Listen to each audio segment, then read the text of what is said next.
सदगुरु महर्षि में ही परमहंस जी महाराज के मधुर संस्मरण है। लेखक है स्वामी छोटेलाल बाबा। गुरुदेव का महान व्यक्तित्व, श्री सदगुरु गुरुदेव का महान व्यक्तित्व। गुरुदेव बड़े तेजस्वी महापुरुष थे।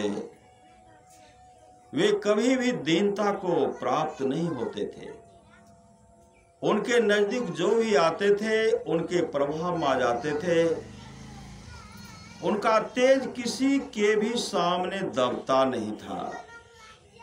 फिर भी वे बड़े नम्र थे और अपने को हमेशा छोटा ही दिखाया करते थे।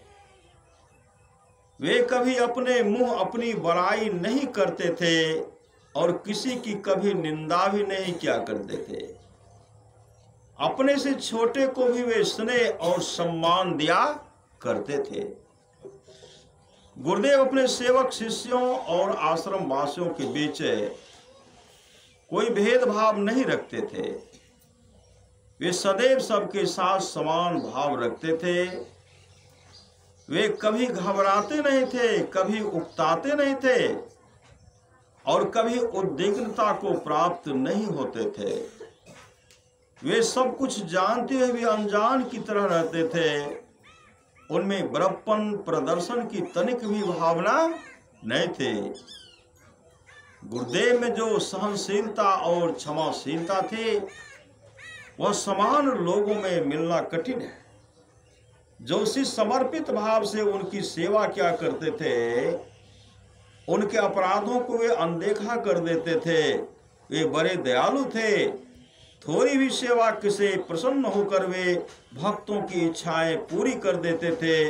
वे अज्ञात रूप से भी भक्तों का उपकार और रक्षा किया करते थे। उनकी शरण में भक्त निश्चिंत होकर जीवन यापन करते थे।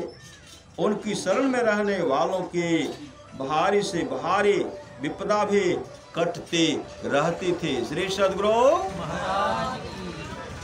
आश्रम वासियों में कुछ ऐसे ही साधु सन्यासी थे जो गुरुदेव की आज्ञा का कभी उल्लंघन नहीं करते थे। उनकी बात का कभी खंडन नहीं करते थे और अपनी कोई बात उन पर थोपना नहीं चाहते थे।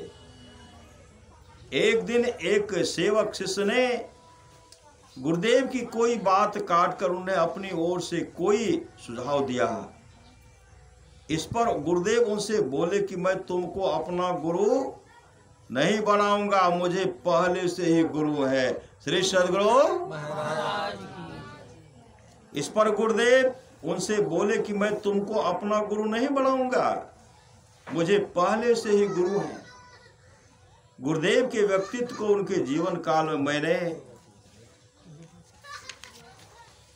मैंने जितना समझा उससे अधिक उनके जीवन काल के बाद समझा। संत अपने रहस्य दूसरों को समझने से ही नहीं देते। संत अपने रहस्य दूसरों को समझने ही नहीं देते।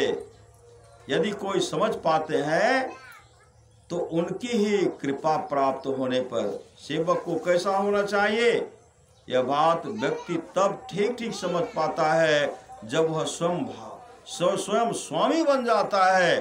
श्री सदगुरु महाराज। स्वामी बनने का मतलब अपने आत्म स्वरूप का दर्शन कर लेना। श्री सदगुरु महाराज।